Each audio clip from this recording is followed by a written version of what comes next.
Hello everyone, good morning. Myself Balram Lodi and today I am present my topic. Today we are discussing about high risk of pregnancy. So let's see.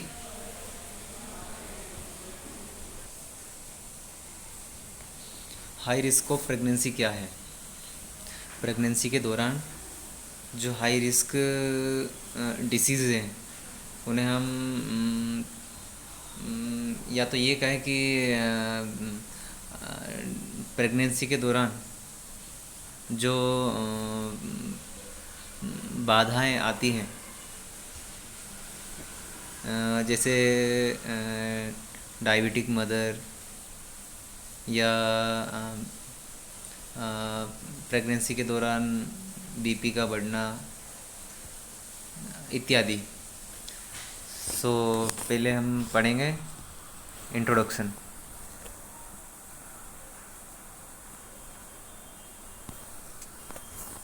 A high risk pregnancy is a one of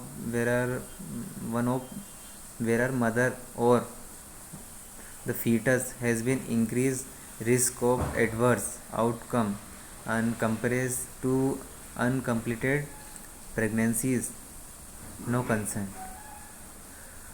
इसका मतलब ये है कि high risk pregnancy के दौरान जो mother है और उसका जो भ्रूण है या फीटस, उसमें ज़्यादा रिस्क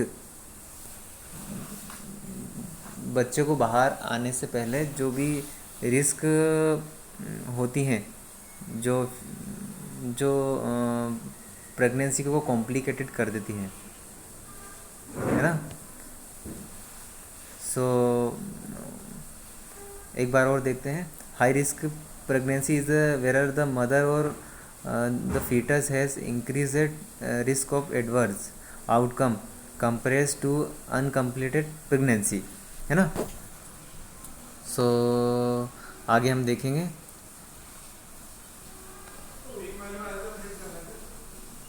कॉम्प्लिकेशन ऑफ प्रेगनेंसी के दौरान क्या क्या कॉम्प्लिकेशंस हो सकती हैं।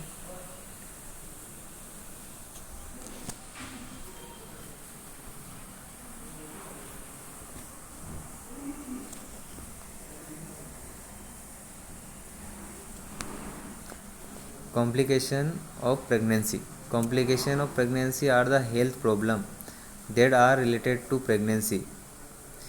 जो भी कॉम्प्लिकेशंस होती हैं प्रेगनेंसी के दौरान, वो प्रेगनेंसी से रिलेटेड होती हैं। Complication that occur primarily during child birth are terminate obstetric labour complication. कई बार क्या होता है कि लेबर के दौरान प्राइमरी यानी फर्स्टली पहला जो बच्चा होता है उसमें कॉम्प्लिकेशंस हो जाता है। And problem that occur primary after children birth are termed puerperal disorder. कई बार क्या होता है कि डिलीवरी या यूँ कहें कि लेबर प्रोसेस जो है अच्छे से हो जाती है, उसके पश्चात पोस्ट ऑप में परप्यूरम डिसऑर्डर हो जाता है माँ को, या ये कहें कि पोस्ट ऑफ कॉम्प्लिकेशन आ जाता है ना। Then severe complication of pregnancy, जो कि एक भयंकर रूप भी ले सकता है बीमारियों का।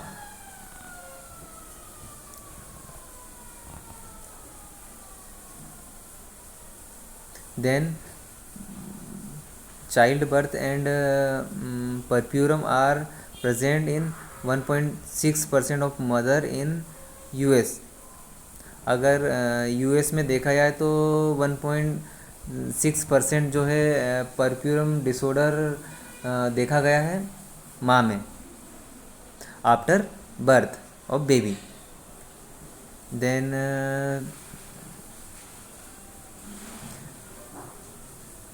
1.5% ऑफ मदर इन कनाडा, और इन इमीडिएटली पोस्टपार्टम पीरियड या puerperium 87% to 94% of women report leads to health problem.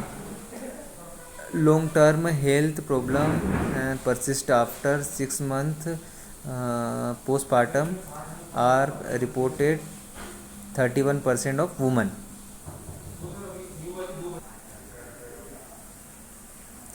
आगे हम देखेंगे contents of high risk pregnancy. क्या क्या कंटेंट्स हैं जो प्रेगनेंसी के दौरान हाई रिस्की है। देखेंगे ectopic pregnancy, preeclampsia, molar pregnancy, then teenage pregnancy, then diabetes of pregnancy, then nutritional of pregnancy, then eclampsia in pregnancy, then hypercoagulability in pregnancy, and last one smoking in pregnancy. So we are discussing this also points, है ना।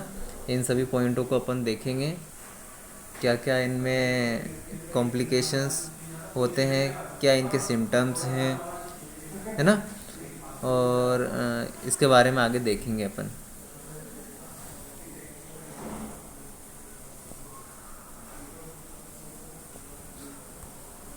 तो first one है, number A पे आता है ectopic pregnancy.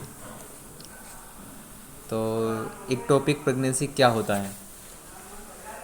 Ectopic pregnancy is the complication of pregnancy in which the embryo attach outside of the uterus. Ectopic pregnancy के दौरान जो है फीटस एम्ब्रॉय से बाहर या अटैच होता है ना, जिसे इक्टोपिक प्रेगनेंसी कहा जाता है। तो हम इसके सिम्टम्स देखेंगे क्या है। रिस्क फैक्टर, इक्टोपिक प्रेगनेंसी के अंदर रिस्क फैक्टर क्या क्या है। पहला पेल्विक इन्फ्लामेटरी डिसीज़, है ना। देन दूसरा है टोबैको स्मोकिंग, और उसके बाद में है prior tubal surgery, then history of infertility, बांझपन का होना पहले से। इन सभी का इस कारण से भी इक्टोपिक प्रेगनेंसी हो सकती है, या यूँ कहे कि लंबे समय तक माँ का प्रेग्नेंट ना होना लेडी का, इस कारण से भी इक्टोपिक प्रेगनेंसी हो सकती है। एंड देन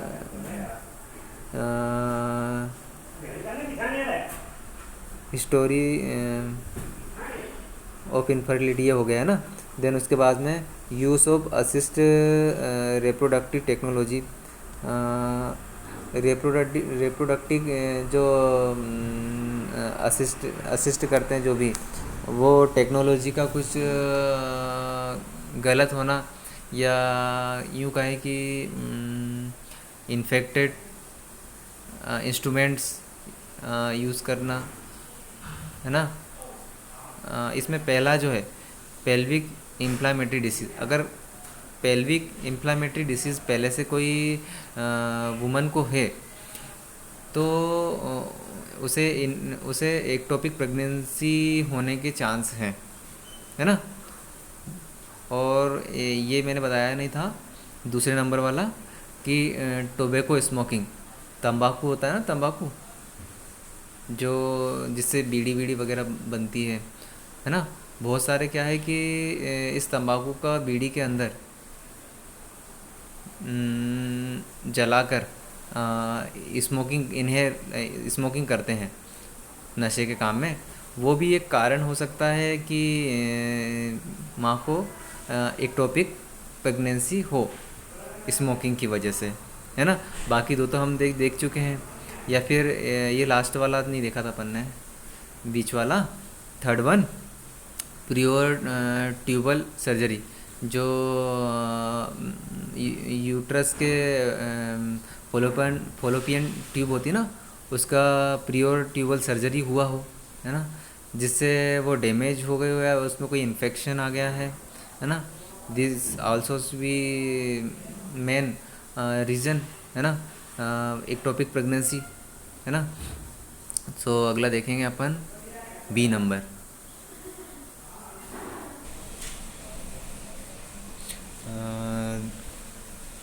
एक्टोपिक प्रेगनेंसी के बाद में अपन अगला देखेंगे number B, preeclampsia. Preeclampsia is a disorder of pregnancy and characterized by the onset high blood pressure and after a significant amount of protein in urine। प्रीक्लाम्सिया क्या है? प्रीक्लाम्सिया एक डिसऑर्डर है जो प्रेगनेंसी के दौरान महिला को होता है। ये आम किसी भी महिला को हो सकता है ना, इसके लिए कोई स्पेसिफिक नहीं है।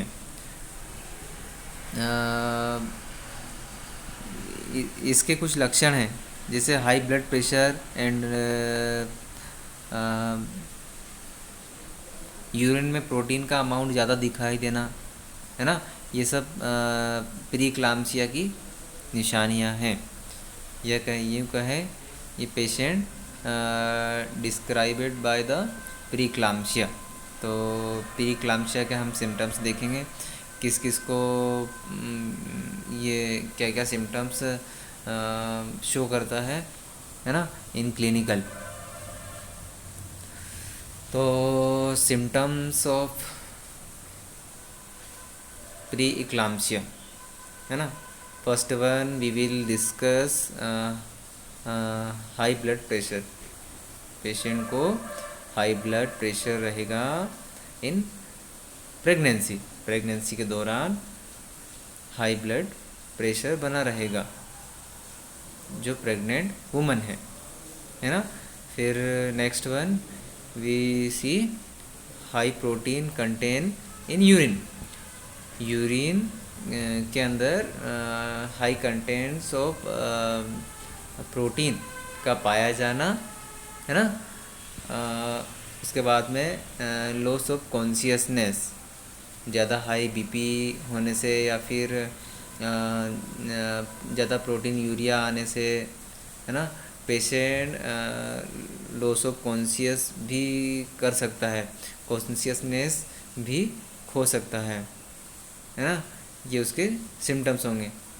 उसके बाद we will see mental disorder.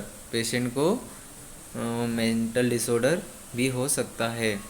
उसके बाद में body haemorrhage, high blood pressure की वजह से बॉडी में कहीं हेमरेज भी हो सकता है। ऐसा नहीं है किसी पर्टिकुलर एरिया में हो, वो शरीर में कहीं भी हो सकता है। तो अगला अपन देखेंगे रिस्क फैक्टर इन प्रीक्लाम्सिया, है ना। प्रीक्लाम्सिया में रिस्क फैक्टर क्या है? तो पहला है ओबेसिटी, है ना। शरीर में मोटापा या भारी वजन ना, नॉर्मल वेट से ओवर वेट होना इन प्रेगनेंसी के दौरान, है ना, जिससे प्रीक्लाम्सिया में पेशेंट जा सकता है, इस श्रेणी में आ सकता है ओबेसिटी की वजह से। ओबेसिटी से क्या होता है, पेशेंट की के अंदर बहुत सारी डिसीज़ें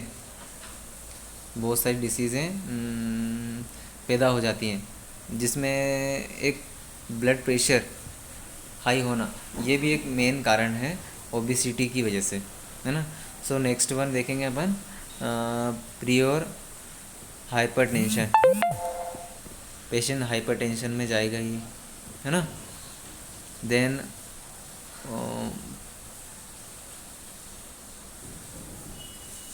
ओल्डर एज, ज़्यादा उम्र होने की वजह से भी प्री इक्लाम्सिया में पेशेंट जा सकता है ना।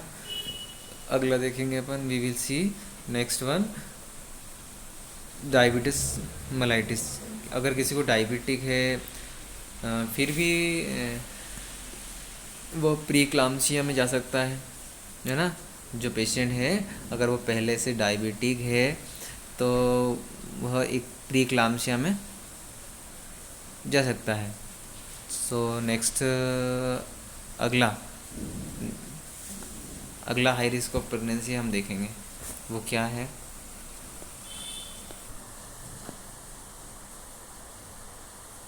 तो अगला हाई रिस्क ऑफ प्रेगनेंसी में है molar pregnancy.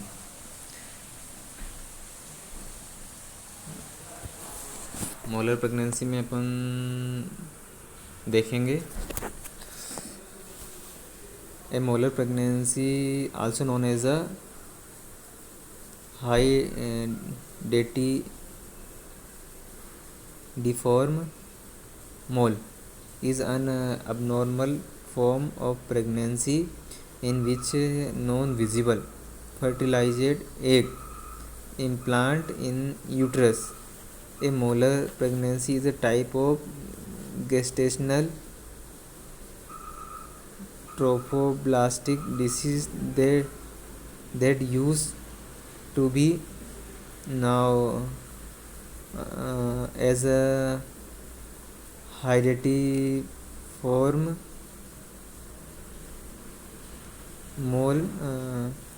molar pregnancy grow into mass in the uterus that has swollen chronic villi.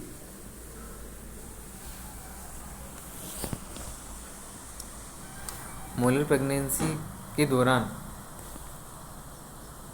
जो हाइड्रेटेशन मोल होता है उसका यूट्रस के ऊपर अब नॉर्मल फॉर्म में प्रेजेंट होना है ना, जो कि नॉन विजिबल फर्टिलाइज एग को इम्प्लांट करता है यूट्रस में।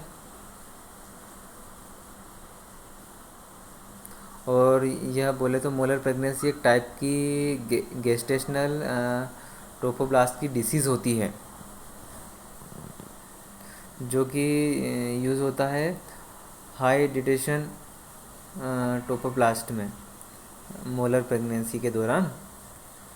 ये क्या होता है, यूट्रस के ऊपर एक लंबी विली यानी एक परत बना लेता है ना, जिसे प्रेगनेंसी में कॉम्प्लिकेशंस आ सकते हैं। तो हम इसके सिम्टम्स देखेंगे क्या है।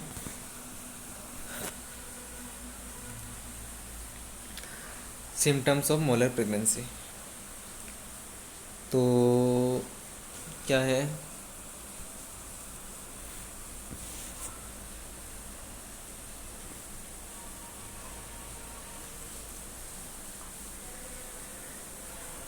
First one painless vaginal bleeding in 4th to 5th month of pregnancy. Pregnancy के दौरान वजाइना से पेनलेस ब्लीडिंग होगी है ना, 4थे से 5वें महीने के अंदर in pregnancy. So next one we are discuss point. तो पेनलेस ब्लीडिंग के बाद में नेक्स्ट वन क्या देखेंगे हम, द यूट्रस में बी लार्ज देन एक्सपेक्टेड। और इसमें ये होगा कि यूट्रस का लार्ज होना यानी कि साइज, यूट्रस की साइज बड़ा होना है ना, ये सिम्टम्स भी दिखाई दे सकता है मोलर प्रेगनेंसी में। सो नेक्स्ट वन सिम्टम्स, ओवरी में बी इन लार्ज। अब यूट्रस लार्ज हुआ तो फिर ओवरी भी लार्ज हो सकता है ना, एनी काइंड, किसी भी कारण से जिससे मोलर प्रेगनेंसी शो होती है इस सिम्टम से है ना। देन नेक्स्ट वन हम देखेंगे, there may be also more vomiting then would be expected hyperemesis, है ना। पेशेंट को हाइपर इमेसिस होगा, या यूँ कहें कि जी मचलाना या उल्टी का भी होना, ये सिम्टम्स शो करता है मोलर प्रेगनेंसी में। देन उसके बाद में next one, sometime there is an increase in blood pressure along with protein in the urine. Pathological lab में अगर ब्लड प्रेशर अगर रहा, मेरा कहने का मतलब ये है, पैथोलॉजी लैब में अगर हमने यूरिन का चेकअप करवाया, है ना, कंटेंट्स को, तो प्रोटीन का हाई आना, है ना, ये भी सिम्टम शो करता है। और उसके बाद में ब्लड प्रेशर भी हाई लंबे समय तक, है ना, शो कर सकता है ना, मोलर प्रेगनेंसी में। देन उसके बाद में नेक्स्ट में क्या देखेंगे हम, रिस्क फैक्टर।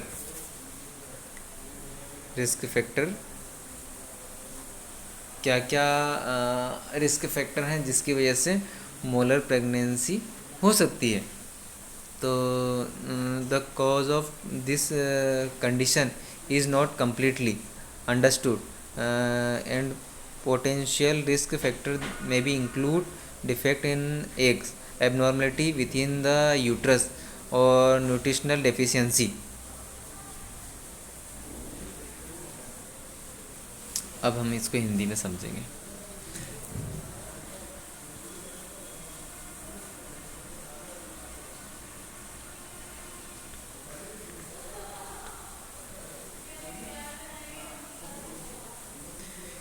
इन सब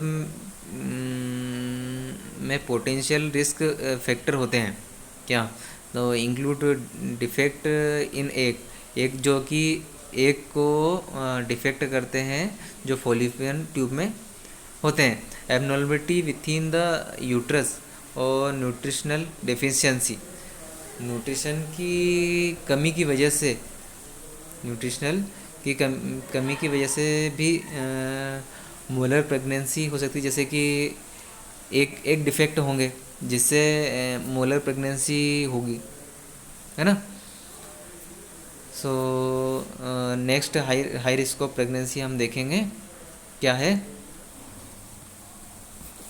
सो अगला next one, number D, teenage pregnancy.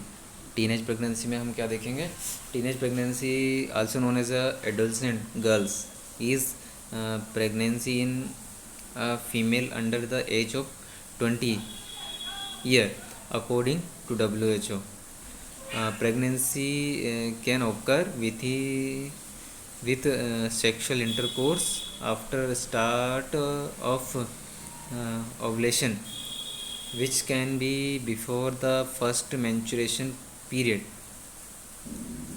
but usually occur after the onset of period and in well nourished girl, the first period usually take place around age of 20 to 13 year. WHO ने ये कहा है कि well nourish girl होती है जो 12 से 13 साल में मेंस्ट्रुएशन हो जाता है उसको, 12 से 13 साल की गर्ल को, है ना। और फर्स्ट पीरियड के बाद इंटरकोर्स के दौरान प्रेग्नेंट होना, है ना, ये सब टीनेज प्रेगनेंसी के अंदर आता है। जो गर्ल होती है ना, वो एडोलेंस एज में प्रेग्नेंट हो जाती है अंडर द 20 ईयर एज में, है ना। ये इसको अपन बोलेंगे टीनेज प्रेगनेंसी। तो टीनेज प्रेगनेंसी के क्या क्या सिम्टम्स होते हैं तो अपन देखेंगे। टीनेज प्रेगनेंसी का एक ही सिम्टम है,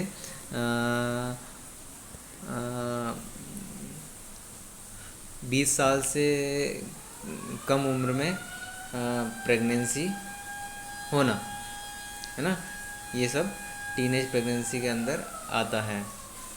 तो क्या क्या रिस्क फैक्टर हो सकते हैं देखेंगे। टीनेज प्रेगनेंसी, इक्लाम्सिया, इक्लाम्सिया की वजह से भी टीनेज प्रेगनेंसी हो सकती है ना। या पोस्टपार्टम, या फिर इन्फेक्शन प्रीटर्म बर्थ, है ना। ये सब रिस्क फैक्टर हैं टीनेज प्रेगनेंसी के। सो नेक्स्ट वन हम देखेंगे क्या है। Number E, diabetes of pregnancy. Gestational diabetes is a condition in which a woman without diabetes develop high blood sugar level during pregnancy। Pregnancy के दौरान प्रेग्नेंट महिला में ब्लड शुगर का लेवल हाई होना, ये सब डायबिटीज मदर या diabetic pregnancy के साइन है। और डायबिटिक मदर, यूँ कहा जाए कि प्रेगनेंसी के दौरान शारीरिक या फिर शरीर में इंसुलिन लेवल का बढ़ना या घटना, ये सब डायबिटीज़ ऑफ प्रेगनेंसी के अंडर आता है। तो इसके क्या क्या सिम्टम्स होंगे हम देखेंगे, है ना। तो next we will see symptoms of diabetes pregnancy. तो क्या क्या सिम्टम्स शो करेगा diabetes. Single and symptoms are observe or detectable sign and experience symptoms of illness, injury or condition. A sign for example may be high or low temperature, then normal rise of lower blood pressure or an abnormality show on a medical scan, and symptoms is something out of the ordinary, and then experienced by the individual, such as feeling overish and a headache or their pain in body. Yeah, also these also symptoms are seen by the diabetes of pregnancy woman. So next one, diabetes of pregnancy के risk factor देखेंगे। क्या क्या risk factor की वजह से mother को diabetes हो सकता है।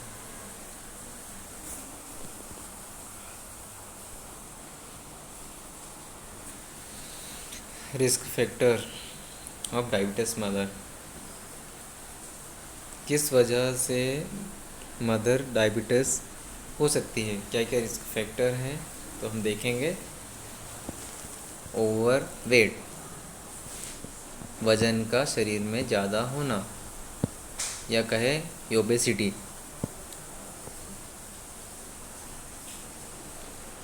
Obesity is one of the major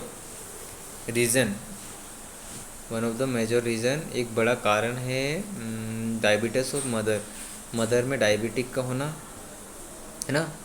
then next point we are see previously having gestational diabetes, या फिर मदर को प्रेगनेंसी लेने से पहले ही डायबिटीज़ थी, या इंसुलिन लेवल का ज़्यादा होना, है ना। प्रेगनेंसी से पहले ही माँ को high level of insulin body में पाया जाता था, जिसकी वजह से प्रेगनेंसी के दौरान और ज़्यादा हाई लेवल ऑफ इंसुलिन का बॉडी में बढ़ जाना, है ना। या यूँ कहे कि पहले से ही माँ को डायबिटीज़ थी और उसके पश्चात प्रेग्नेंट होने के बाद में डायबिटीज़ का जो लेवल होता है एक नॉर्मल, उससे कई गुना और बढ़ जाना, है ना। ये भी एक रिस्क फैक्टर हो सकता है। Next one we will see family history of type 2 diabetes. Type 2 diabetes में क्या होता है, जो आनुवांशिकता से चलती है ना। यदि पिता को पहले से है तो फिर पुत्र को, और या फिर माँ को पहले से जो प्रेग्नेंट महिला है उसको अपने गेस्टेशनल या उसकी माँ पहले से ही जब वो भ्रूण में थी या बोले यूट्रस में थी, इस दौरान ही उसकी माँ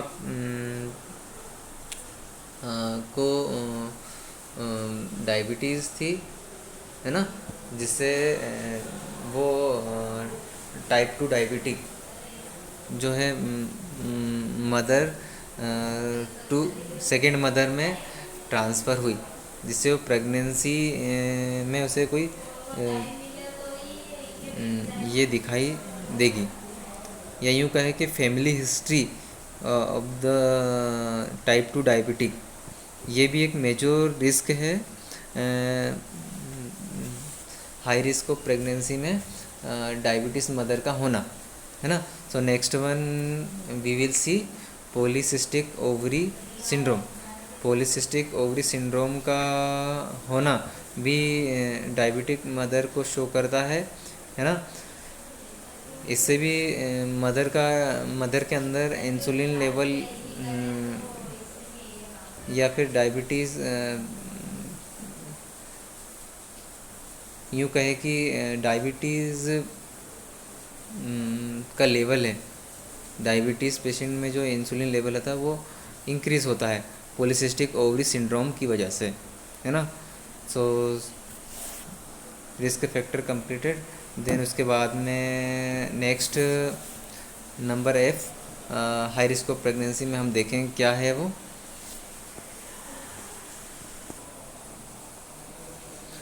तो अगला है nutritional of pregnancy.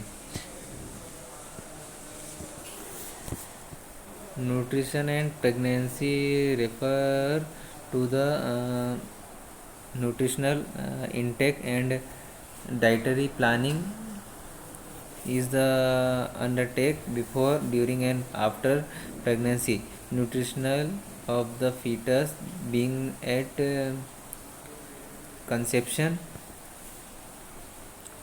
For this reason, the nutrition of the mother is important from before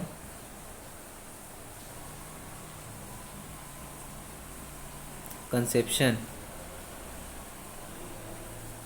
as well as throughout of pregnancy and breast feeding, and ever increase number of studies have show that nutritional of mother will have a effect on a child up to and include risk cancer, cardiovascular disease, hypertension and diabetes throughout of life.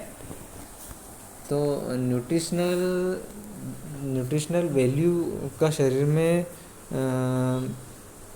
In pregnancy के दौरान होना भी बहुत ज़रूरी है ना। Nutritional deficiency की वजह से कई बार पेशेंट को क्या है, प्रेगनेंसी के दौरान रिस्क फैक्टर होते हैं, और न्यूट्रिशनल एक मेन रीज़न है। इसमें क्या है कि पेशेंट को कैंसर भी हो सकता है लो डेफिशिएंसी ऑफ न्यूट्रिशन की वजह से, कार्डियोवास्कुलर डिसीज़ भी हो सकता है, हाइपरटेंशन भी हो सकता है, diabetes through out of life में हो सकता है ना। तो इसके क्या क्या सिम्टम्स है तो आगे हम देखेंगे क्या है।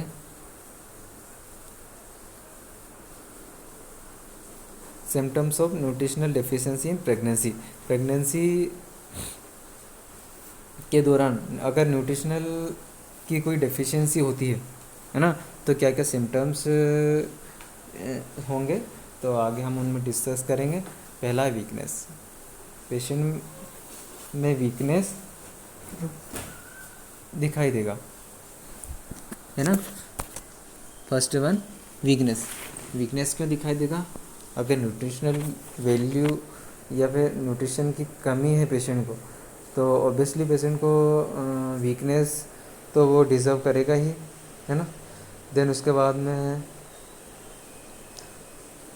Next point, low birth weight baby, है ना।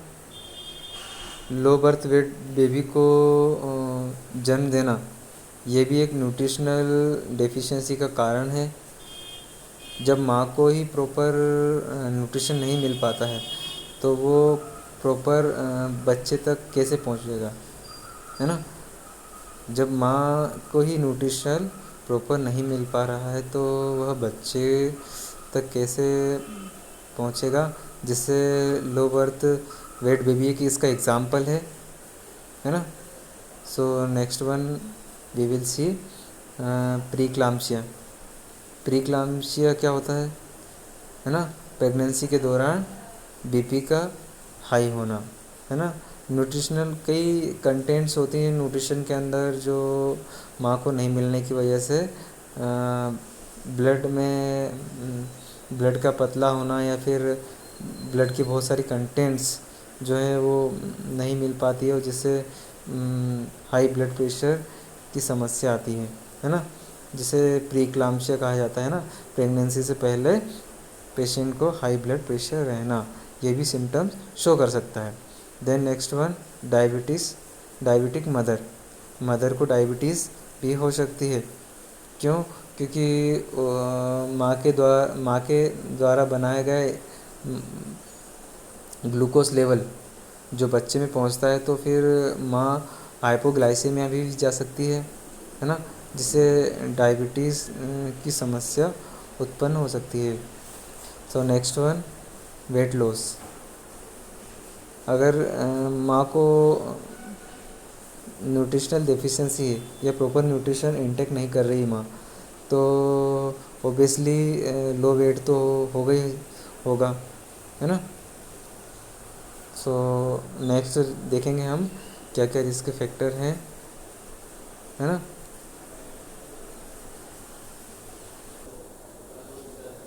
तो नेक्स्ट वन में हम देखेंगे इक्लाम्सिया इन प्रेगनेंसी, है ना, इन हाई रिस्क ऑफ प्रेगनेंसी के अंदर, है ना। Eclampsia is a one set of seizure convulsion is a woman with a preeclampsia. Preeclampsia is a disorder of pregnancy in with which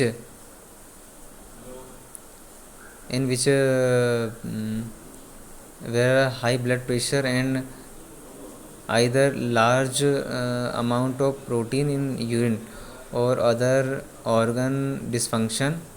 Onset maybe before, during or after delivery. Most after in during the second help of pregnancy. The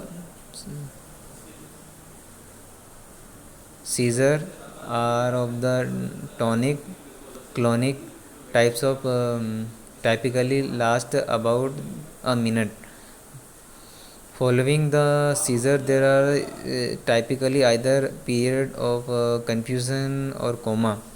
Complication include aspiration, pneumonia, cerebral hemorrhage, kidney failure, pulmonary edema, Hell's syndrome, coagulopathy और अब्रश्यू placenta and cardiac arrest.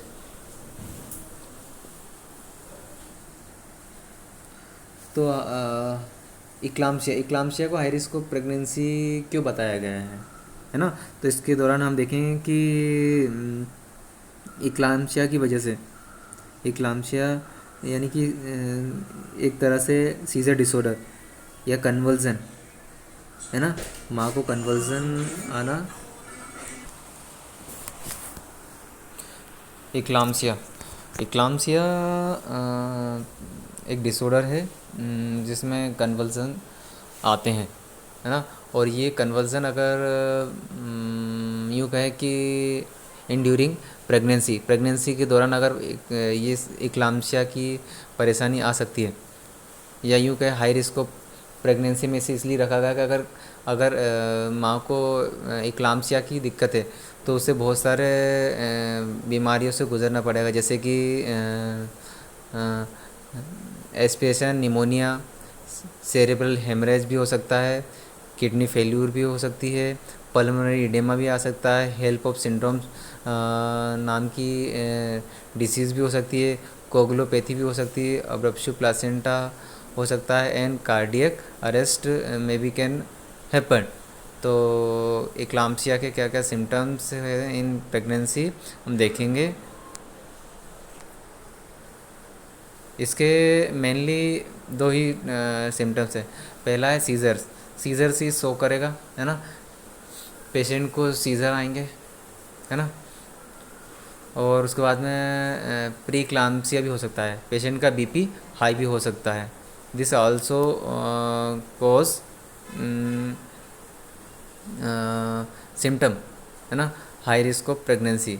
ये सब अपन ने देखे हैं high risk of pregnancy. Thank you.